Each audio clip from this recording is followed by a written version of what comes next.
Hello friends, मैं हूं लोकेश। एक बार आप सभी का स्वागत है हमारे यूट्यूब चैनल लर्निंग अड्डा पे। आज अपन डिस्कस करेंगे बैंकिंग एक ओवरव्यू, जहां पे मैं आपके सामने बैंकिंग का पैटर्न जो आपके पास प्रीलिम्स और मेंस के अंदर जो क्वेश्चन बनते हैं वो कैसे बनते हैं, कितने सब्जेक्ट होते हैं, ये सब चीज़ें डिस्कस करेंगे। इसके बाद में ब्रीफिंग दूंगा मैं आपको इंग्लिश लैंग्वेज के ऊपर, जहाँ पे इंग्लिश को अगर आप थोड़ा सा अच्छे से प्रिपेयर करना है तो आप कैसे कर सकते हो। यही सब चीज़ें आज अपन डिस्कस करने जा रहे हैं। देखिएगा कैसे आप इंग्लिश को प्रिपेयर कर सकते हैं। तो सबसे पहली चीज़ यहाँ पे जो अपने पास बात रहेगी वो रहेगी English for bank exam and overview. बिल्कुल एक ओवरव्यू मैं आपके सामने लेके आया हूँ, जहाँ पे एक्चुअल में बैंकिंग एग्जाम में आपके पास इंग्लिश जो होते हैं वो कैसे होते हैं और कैसे उसको प्रिपेयर करना है। चलिएगा, सबसे पहले अगर अपन बात करें तो मैंने यहाँ पे लिखा है IBPS PO exam pattern prelims. Prelims का एग्जाम पैटर्न मैं आपको बता देता हूँ कि नंबर ऑफ सब्जेक्ट आपके पास कितने होते हैं और उन सबको अच्छा कैसे किया जा सकता है, या फिर किस तरीके से इसमें आपके पास नंबर ऑफ क्वेश्चन पुटअप होते हैं, या फिर मार्किंग जो होती है वो कैसे होती है, मैं आपके सामने रखूंगा। तो देखिएगा, अगर अपन बात करें IBPS PO exam pattern prelims के अंदर आपके पास वैसे देखा जाए तो मेजर फॉर्म में 3 डिफरेंट सब्जेक्ट रहेंगे। पहला आपका इंग्लिश लैंग्वेज रहेगा, उसके ठीक बाद में आपके पास न्यूमेरिकल एबिलिटी, और नेक्स्ट आपके पास जो रहेगा वो रहेगा रीजनिंग एबिलिटी। तो ऐसे आपके पास 3 सब्जेक्ट रहेंगे। इंग्लिश जो आपके पास number of question that will be 30 और मैक्सिमम मार्क्स जो रहेंगे वो रहेंगे 30। Numerical ability 35 marks 35 question. ठीक इसी प्रकार रीजनिंग एबिलिटी 35 क्वेश्चन 35 मार्क्स। इस तरीके से आपके पास टोटल नंबर ऑफ जो क्वेश्चन बन जाएंगे वो बन जाएंगे 100 question, that is for 100 marks. और टाइम आपके पास जो रहेगा वो रहेगा 60 मिनट। अब यहाँ पे अगर अपन बात करें तो देखिएगा, ये जो 60 मिनट का टाइम पीरियड था आज से ठीक 2 या 3 साल पहले, आपके पास 60 मिनट का टाइम स्टूडेंट इन 3 सब्जेक्ट के अंदर अपने हिसाब से डिवाइड कर सकता था। लेकिन जैसे जैसे टाइम चेंज होता गया वैसे वैसे इसका जो कॉन्सेप्ट है वो भी चेंज होता गया। हर एक सब्जेक्ट का ड्यूरेशन जो है इन्होंने बांट दिया, दैट इज 20 मिनट्स। हर एक सब्जेक्ट को क्या करना होगा, 20 मिनट का स्लॉट आपको मिलेगा, उस टाइम के अकॉर्डिंग आपको चलना होगा। पहले स्टूडेंट क्या करता था, 60 मिनट के टाइम पीरियड को अपने हिसाब से इन तीनों सब्जेक्ट में बांट सकता था, लेकिन अब ऐसा बिल्कुल भी नहीं है। जहां पे आपके पास 20 मिनट के स्लॉट्स आपको मिलेंगे, उसी के हिसाब से आपको चलना होगा। 60 मिनट का आपका टोटल पेपर होगा। अब यहाँ पे एक क्वेश्चन बहुत मजेदार उठता है कि सर जी, अगर 60 मिनट का टाइम मेरे पास है और 100 क्वेश्चन है, यहाँ पे एक बात क्लियर हो जाती है कि आपके पास आपका बैंकिंग एग्जाम हमेशा और हमेशा टाइम मैनेजमेंट के लिए जाना जाता है। क्योंकि यहाँ से स्पष्ट अपन ये कर पा रहे हैं कि 60 मिनट के टाइम पीरियड में 100 क्वेश्चन आपके पास है। वैसे देखा जाए तो एक पर्टिकुलर क्वेश्चन को 1 मिनट का टाइम भी नहीं है। अब यहाँ पे एक क्वेश्चन बनता है कि क्या सर मैं 60 मिनट में 100 क्वेश्चन तक पहुंच सकता हूं? तो अब मैं आपसे क्वेश्चन पूछता हूं, क्या 60 मिनट में वाकई 100 क्वेश्चन तक पहुंचने की जरूरत है? इस चीज को अपन कैसे एग्री करेंगे, एक बार एक छोटा सा कॉन्सेप्ट मैं आपके सामने रखता हूं, देख लीजिएगा। जैसे अगर अपन बात करें कि प्रीलिम्स के अंदर आपके पास जो कट ऑफ रहती है वो रहती है, देखिएगा 2017 की कट ऑफ ओवरऑल जो रही थी वो रही थी 42.75 marks, that is out of 100 में से 42.75 मार्क्स आपकी कट ऑफ रही थी। अब यहाँ पे अगर मैं आपसे कहूं कि एक बंदे ने 60 मिनट में 50 क्वेश्चन भी अच्छी एक्यूरेसी के साथ किए होंगे तो शायद उसका सिलेक्शन हुआ होगा। 50 क्वेश्चन तो देखिएगा, मेरे को तो 100 करना ही नहीं है। बस यही तो चीज आपको देखनी है। कंपटीशन एग्जाम हमेशा एक स्मार्टनेस से ही क्रैक किए जा सकते हैं। भले ही वैसे आप कितना भी पढ़ लो कोई मतलब का नहीं है, बट आपके पास एक स्मार्टनेस होनी चाहिए, और वही चीज मैं आपके सामने रख रहा हूँ। ठीक इसी प्रकार अगर अपन बात करें तो 2018 की जो कट ऑफ आपके पास रही थी वो रही थी 56.75 आउट ऑफ 100। यहाँ पे अगर एक बंदे ने 60 भी किए होते मे भी उसका सिलेक्शन हो जाता। और नेक्स्ट अगर अपन बात करें 2019 में आपकी जो cut off that is latest, इसमें इसकी कट ऑफ जो रही आपके पास रही 59.75। अब ग्राफ आपके सामने कहता है कि हो सकता है कट ऑफ आगे जाके क्या हो, थोड़ी सी बढ़े। ठीक है, तो जिस हिसाब से ये कह रहा है उसी के अकॉर्डिंग अपन चल रहे कि इससे आगे का जो कट ऑफ हो सकता है आपके पास थोड़ा सा बढ़े। जरूरी नहीं कि वो बढ़े, कम भी हो सकता है, ये डिपेंड करता है हमेशा पेपर के लेवल पे।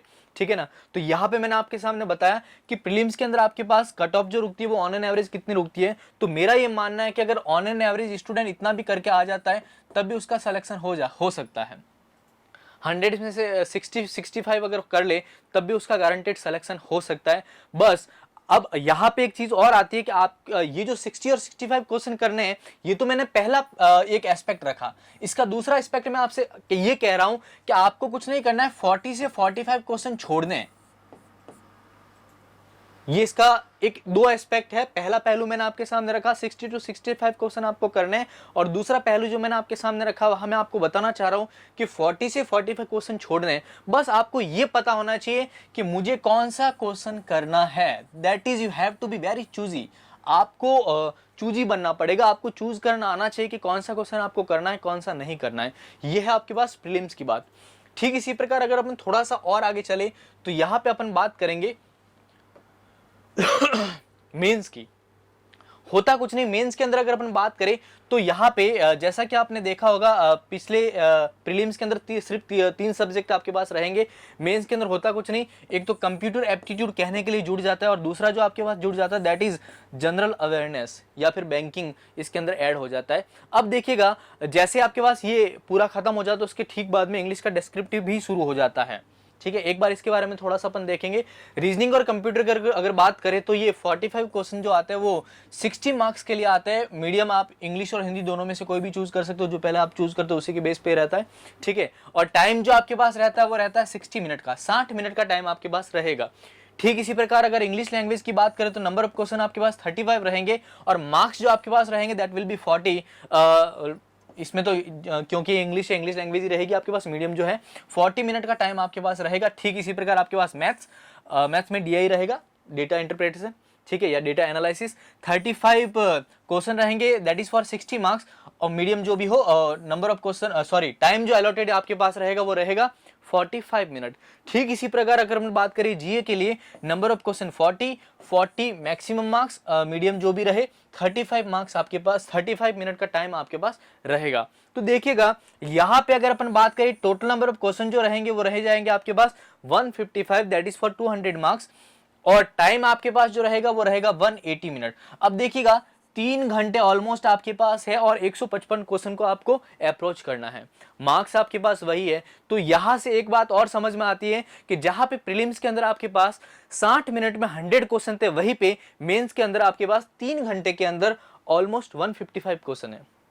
अब यहां से एक बात समझ में आ रही है कि अगर वो टाइम इतना अच्छा दे रहा है तो इन सब क्वेश्चन का जो हो सकता है ये जो लेवल होगा वो थोड़ा सा अच्छा रखेंगे। ठीक है, और नेक्स्ट अगर अपन बात करें तो इंग्लिश लैंग्वेज रहेगी, जहां पे 2 क्वेश्चन आपके पास पूछे जाएंगे, एक लेटर होगा एक ऐसे होगा, दैट इज 25 मार्क्स के लिए रहेंगे, और 30 मिनट का टाइम आपके पास। जैसे ही आपका मेंस का ऑब्जेक्टिव टाइप खत्म होगा उसके ठीक बाद में आपका डिस्क्रिप्टिव शुरू हो जाएगा। ठीक है, तो यहाँ पे ये अपन ने कुछ छोटी सी बातें डिस्कस की। अब यहाँ पे भी एक चीज मैं अगर और आपको कहना चाहूँ तो मैं ये कह सकता हूँ कि देखिएगा अगर आपको मेंस क्रैक करना है तो मेंस में भी देखिए आपको ज्यादा कुछ करने की जरूरत नहीं। 155 क्वेश्चन है, 200 मार्क्स, मतलब आपकी कट ऑफ तो आउट ऑफ 200 क्या 225 82 तो रुक रही है। ठीक है, इसमें डिस्क्रिप्टिव इंक्लूड हो जाएगा। ठीक है, तो 82 आपकी कट ऑफ रह रही है आपके पास, कहाँ पे मेंस के अंदर। तो कहीं ना कहीं आपके लिए जो चैलेंजिंग हो सकता है वो हमेशा प्रीलिम्स को क्रैक करना थोड़ा सा चैलेंजिंग हो सकता है, मेंस को क्रैक करना ठीक ठाक होता है। अगर आपने जीए थोड़ा ठीक ठाक कर रखा है, बाकी के कुछ सब्जेक्ट में भी अगर आप ठीक ठाक करके आ जाते हो तो डेफिनेटली आपका सिलेक्शन आपके पास हो सकता है। अब यही बात अगर मैं बात करूं 2018 की, दैट इज 74.50 225 में से आपकी कट ऑफ रुकी थी, और यही बात करें 2019 की तो 2019 की कट ऑफ जो आपके पास रुकी थी वो रुकी थी 71.50। एक बात आपने नोटिस की होगी, यहाँ पे आपकी कट ऑफ इंक्रीज हो रही है, और यहाँ पे आपके पास कट ऑफ जो होती है वो क्या हो रही है, डिक्रीज हो रही है। ये चीज आपने नोट की होगी। अब ये तो था बैंकिंग का एक नॉर्मल इंट्रो, जहां पे पीओ के अंदर आपके पास नंबर ऑफ सब्जेक्ट कितने होते हैं, प्रीलिम्स के अंदर क्या आता है, मेंस के अंदर क्या आता है। अब मैं आपको लेके जा रहा हूं एक पर्टिकुलर सब्जेक्ट पे, दैट इज इंग्लिश। इंग्लिश को आपको कैसे करना है ये चीज अपन डिस्कस करेंगे। देखिएगा इंग्लिश को डिस्कस करने से पहले मैं आपको बात बता देता हूं कि जितने भी सब्जेक्ट आपके पास होते हैं उसमें 2 टाइप की कट ऑफ होती है, एक तो होती है ओवरऑल, दूसरी होती है सेक्शनल। अब देखिएगा यहाँ पे मैंने जो कट ऑफ लिखी है that is overall cut off. मतलब आपको क्या करना होगा कि ओवरऑल कट ऑफ तो क्लियर करनी ही करनी है, साथ ही साथ आपको क्या करना होगा, सेक्शनल कट ऑफ भी क्लियर करनी होगी। तो सेक्शनल कट ऑफ जो इंग्लिश की रहती है 2017 के अंदर आपकी 5 मार्क्स रही थी, 2018 के अंदर आपकी 8.75 मार्क्स रही थी, और 2019 के अंदर लेटेस्ट 10.50 कट ऑफ आपकी रुकी थी। मतलब मैं आपसे कहना ये चाह रहा हूं कि देखिए इंग्लिश की जो कट ऑफ रुक रही है वो कहने की 5, 8 और 10 इससे ज्यादा आपके पास नहीं रह रही है। और मेंस की अगर देखें तो देख लीजिएगा आउट ऑफ 45.75 11.25 और 14.25, आई डोंट थिंक 40 में से ये आपकी कोई कट ऑफ इतनी अच्छी कट ऑफ मानी जाती है। बट फिर भी स्टूडेंट, आपको पता है मैंने अक्सर ऐसा देखा कि स्टूडेंट कहता है सर कट ऑफ 5.75 थी लेकिन मेरे तो 3 ही मार्क्स है, ठीक है ना। अब यहाँ पे एक बात और कि जब स्टूडेंट एग्जाम दे के आता और उससे पूछा जाता भाई इंग्लिश में अटेम्प्ट कितने थे, वो कहता है बड़े बड़े मजे से 26 या फिर 28 सर अटेम्प्ट है। अब जब उससे जब पूछा जाएगा भाई सही कितने हो जाएंगे, तो स्टूडेंट ऐसे करता है। इसका मतलब क्या कि ये एक लैंग्वेज है और लैंग्वेज होने के साथ साथ एक सब्जेक्ट है। तो लैंग्वेज में अच्छा करना थोड़ा सा मुश्किल है, क्योंकि लैंग्वेज प्रोफिशिएंसी जो होती है उसको अच्छा करना थोड़ा सा टिपिकल टास्क है। इसी वजह से स्टूडेंट के सामने ये सारी दिक्कतें आती है। तो अब अपन चलेंगे कि इंग्लिश के अंदर आपको करना क्या है, क्योंकि जब ये सब चीजें समझ लेते हैं उसके बाद में इंग्लिश जब अपन लेके बैठते हैं तो अपने पास सबसे पहला क्वेश्चन यही उठता है कि सर इंग्लिश में क्या पढ़ने वाला होता है। क्योंकि जब अगर अपन इंग्लिश की बात करें तो आपके पास बस इतना तो आ गया कि चलो इंग्लिश है क्या, लेकिन यहाँ पे क्वेश्चन आता है कि इंग्लिश में सर पढ़ना क्या होता है। मैंने आपसे कहा what and how to study English, क्या इंग्लिश में पढ़ना होता है और कैसे पढ़ना होता है, this is the main thing. कई स्टूडेंट यही पे मार खा जाते हैं कि उनको पता ही नहीं होता इंग्लिश में पढ़ना क्या होता है, क्योंकि सिलेबस के नाम पे लिखा होता है ENGLISH, खाली इंग्लिश, जिसके अंदर कुछ भी तो हो सकता है, अपने को थोड़ी पता उसके अंदर क्या हो सकता है। तो देखिएगा इस चीज को, इस पर्टिकुलर क्वेश्चन मार्क का आंसर लेने के लिए अपने पास अपन देखेंगे कि आपके एग्जाम में क्या क्या आ रहा है और उसी के ऊपर अपन ये डिसाइड करेंगे कि अपने को उसको कैसे प्रिपेयर करना। एक बार देखते हैं यहां पे अगर अपन बात करें तो देखिएगा, मैं पहले आपको बता दूं कि प्रीलिम्स के अंदर जो आपके क्वेश्चन अभी तक पूछे गए, मैं 2 साल ले रहा हूं, दैट इज 2019 और 2018, दोनों के अंदर जो जो क्वेश्चन पूछे गए, ठीक है, वो कौन से क्वेश्चन थे और उसके लिए अप्रोच कौन सी हो सकती थी।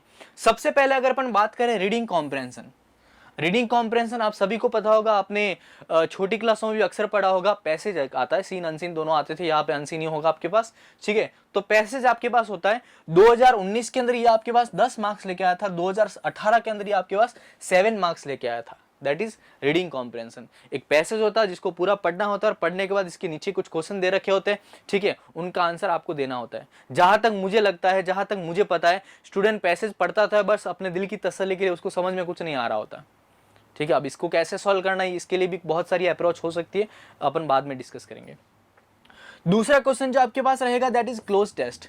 क्लोज टेस्ट प्रीलिम्स के अंदर 5 मार्क्स 2019 के अंदर 5 मार्क्स लेके आया था और 2018 के अंदर आपके पास 6 मार्क्स लेके आया था। अब यहाँ पे क्वेश्चन होता है सर ये क्लोज टेस्ट होता क्या है, क्योंकि अगर आप तैयारी करो तब तो आपको पता है, लेकिन अगर आप बिगिनर हो, आप बिल्कुल नए फ्रेश के सर मेरे को बैंक का एग्जाम देना है, अब ये इंग्लिश के अंदर क्लोज टेस्ट होता क्या, लेट मी एक्सप्लेन।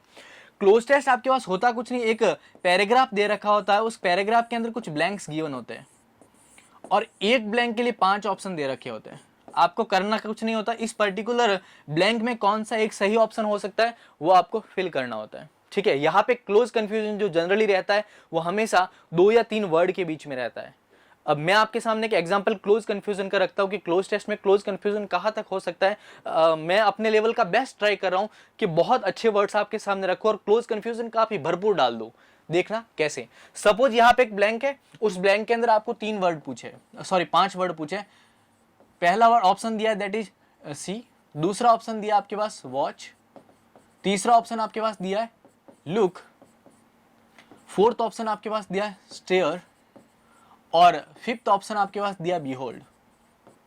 अब देखिएगा अगर इस सेंटेंस के अंदर आपको कहा जाए सी आएगा जिसका मीनिंग देखना होता है, वॉच आएगा जिसका मीनिंग भी देखना होता है, ठीक है, लुक आएगा जिसका मीनिंग भी देखना होता है, ठीक है, स्टेयर आएगा जिसका मतलब भी देखना होता है और बिहोल्ड आता है उसका मतलब भी आपके पास देखना ही रहेगा, ठीक है। तो ये 5 वर्ड आपके पास रहेंगे जिनका मतलब देखना ही है, लेकिन हर बार इसका कॉन्टेक्चुअल कॉन्सेप्ट क्या हो जाएगा, चेंज।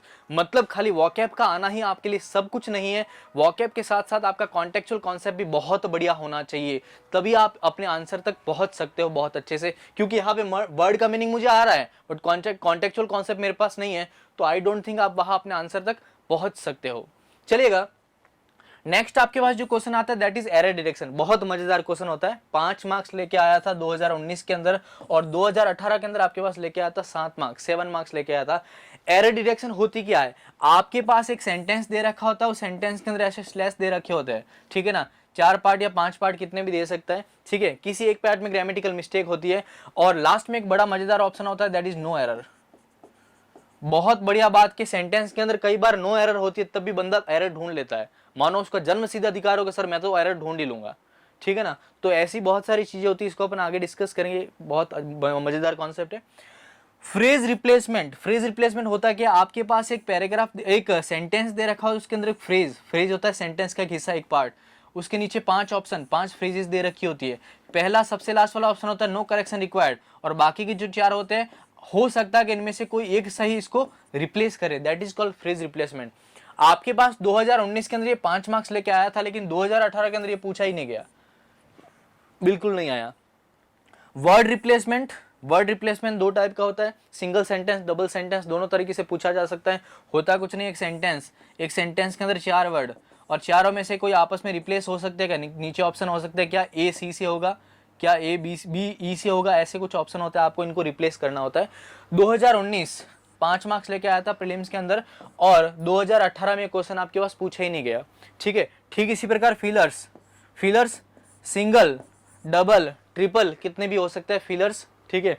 2019 के अंदर नहीं आया, 2018 के अंदर 5 मार्क्स लेके आया था, ठीक है। और सेंटेंस इंप्रूवमेंट, कुछ नहीं, एक सेंटेंस दे रखा तो उसमें एक पर्टिकुलर पार्ट को क्या इंप्रूव किया जा सकता है, फिर जरूरत नहीं है, ठीक है। 2019 के अंदर क्वेश्चन आया ही नहीं, 2018 के अंदर क्वेश्चन 5 मार्क्स लेके आया था। तो ये है आपका कंप्लीट सिलेबस। अब यहाँ पे एक बात और आती है कि सर आपने सिलेबस तो डिस्कस कर लिया, लेकिन उस क्वेश्चन मार्क का आंसर तो मेरे को अभी तक नहीं मिला, कि मेरे को क्या करना चाहिए, इंग्लिश में क्या पढ़ना चाहिए। ये सब चीजें करने के बाद यहाँ पे एक बहुत मजेदार क्वेश्चन उठता है कि अगेन इंग्लिश में क्या करना चाहिए। अगर मैं आपसे पूछूं कि आपको रीडिंग कॉम्प्रिहेंशन सॉल्व करना है, तो आपका कौन सा पोर्शन अच्छा होना चाहिए। अगर आपको रीडिंग कॉम्प्रिहेंशन सॉल्व करना है, तो सबसे पहला जो आपका अच्छा होना चाहिए दैट इज रीडिंग स्किल।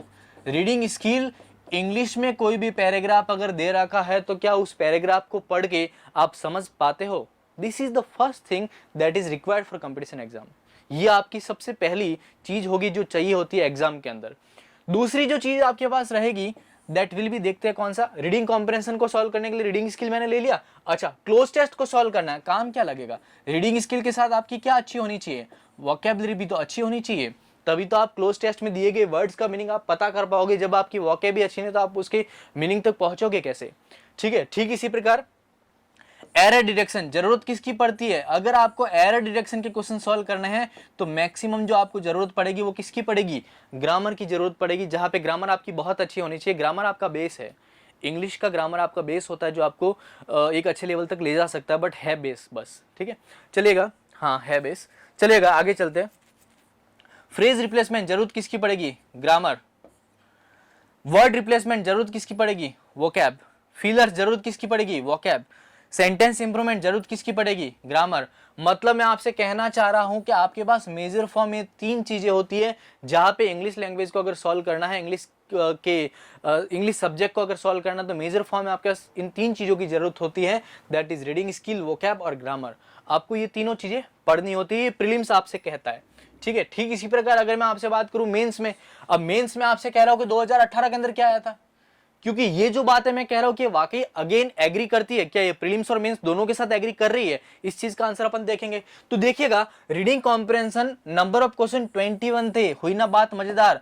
मैं बात करूं 2018, जहां तक मुझे आइडिया आउट ऑफ 40 क्वेश्चन रहा होगा ये, तो 40 में से 21 मतलब आधे से भी ज्यादा क्या था, पैसेज था। लेवल जो भी रहा हो कोई फर्क नहीं पड़ रहा, ठीक है। Close test new pattern, close test बहुत सारे पैटर्न होते हैं, ये आगे अपन डिस्कस करेंगे, 10 मार्क्स का रहा होगा, ठीक है। और ठीक इसी प्रकार अगर अपन बात करें, सेंटेंस रीअरेंजमेंट हो सकता है 4 या 4 से कुछ ज्यादा आ रखे हो, ठीक है ना। तो ये टोटल नंबर ऑफ क्वेश्चन जो आपके पास रहेंगे वो कितने रहेंगे, 35। तो ये आपके पास आ गया। अब मैं आपसे पूछता हूँ, रीडिंग कॉम्प्रिहेंशन सॉल्व करना जरूरत किसकी, reading skill. Close test solve करना जरूरत किसकी, वोकैब। सेंटेंस रीअरेंजमेंट सॉल्व करना जरूरत किसकी, इन दोनों की। अगेन बात हुई क्लियर, चलते और आगे। नेक्स्ट अगर अपन बात करें 2019 के अंदर क्या क्या आया था, 2019 के अंदर जो क्वेश्चन आपके पास बने थे दैट वाज रीडिंग स्किल, कितने marks, 12 out of 35, sorry. Word rearrangement that is 2 sentence और सिंगल सेंटेंस दोनों हो सकते हैं, ये अपन आगे देखेंगे अगर टाइम रहा तो। Sentence rearrangement that is called parajumble. Parajumble होता क्या, आपके पास कुछ सेंटेंसेस दे रखे होते हैं जिनका लॉजिकल अरेंजमेंट बिखरा हुआ होता है, आपको इसको पढ़ के अच्छे से अरेंज करना होता है, जहां पे पूछा जाता है पहला सेंटेंस कौन सा होगा, दूसरा कौन सा होगा, तीसरा कौन सा होगा, ऐसे 5 या 6 क्वेश्चन पूछे जा सकते हैं। New pattern based close test, again close test new pattern के बेस पे आया था 3 मार्क्स लेके, और इसके बाद में error detection that is 5 marks लेके आया था, अगेन कितने 35 मार्क्स आपके पास रह गए, 35 question that is for 40 marks. ठीक है, अब देखिएगा रीडिंग स्किल सॉल्व करना जरूरत किसकी है, सॉरी रीडिंग कॉम्प्रहेंशन सॉल्व करना जरूरत किसकी है, reading skill word rearrangement solve करना जरूरत किसकी है। अब इसके अंदर वर्ड आएंगे वो वॉकैब आएंगे ना, तभी तो वर्ड रीअरेंज हो जाएंगे, word rearrangement vocab, sentence rearrangement reading skill और वॉकैब। ठीक है, new pattern close test vocab, error detection again आ गया ग्रामर। देख लीजिएगा, अगर इन सब चीजों को थोड़ा सा ध्यान से देखें तो मेरे पास एक ही चीज निकल के बाहर आती है कि इन सब चीजों को देखते हुए मेरे पास जो निकल के बाहर आती है वो आती है कंक्लूजन, दैट इज कॉल कि अगर आपको इंग्लिश लैंग्वेज को अच्छा करना है, अगर आपको इंग्लिश लैंग्वेज को अच्छा करना है तो आपका रीडिंग स्किल बहुत अच्छा होना चाहिए, पहली चीज, आपका वोकैबुलरी बहुत अच्छा होना चाहिए, दूसरी चीज, और आपका ग्रामर पोर्शन जो है वो अच्छा होना चाहिए, तीसरी चीज। कुल मिला के फाइनली मैं कहना आपसे यही चाह रहा हूं कि आपके पास इंग्लिश के अंदर, इंग्लिश को मैंने 3 डिफरेंट पोर्शन में बांट दिया, that is reading skill, vocabulary और ग्रामर। अब ये मैंने आपको नॉर्मल एक इंट्रो दिया जहां पे इंग्लिश एक्चुअल में है क्या, ठीक है, और कैसे इसको अच्छा कर सकती है अपन नेक्स्ट वीडियो में डिस्कस करेंगे। अभी मैं आपको इतना ही बता रहा हूं कि आपके पास रीडिंग स्किल, वोकैबुलरी और ग्रामर जो है मेजर पोर्शन में आपके पास रहते हैं, और इन सब के ऊपर मैं आपके सामने एक वीडियो लेके आऊंगा जहां पे मैं बताऊंगा रीडिंग स्किल को और अच्छा कैसे कर सकते हैं, वॉकैब के लिए क्या कर सकते हैं, और ग्रामर तो पूरा पोर्शन इंग्लिश के लिए रहता ही रहता है। ठीक है ना, अगेन अगर आपको हमारा वीडियो अच्छा लगा हो तो प्लीज़ लाइक कीजिएगा, शेयर कीजिएगा, सब्सक्राइब कीजिएगा, और ये जो भी मैंने आपके सामने पीपीटीज रखी है उनका लिंक मैं डिस्क्रिप्शन में और हमारे टेलीग्राम चैनल में डाल दूंगा ताकि आप वहाँ से ले सकते हैं। Thank you very much.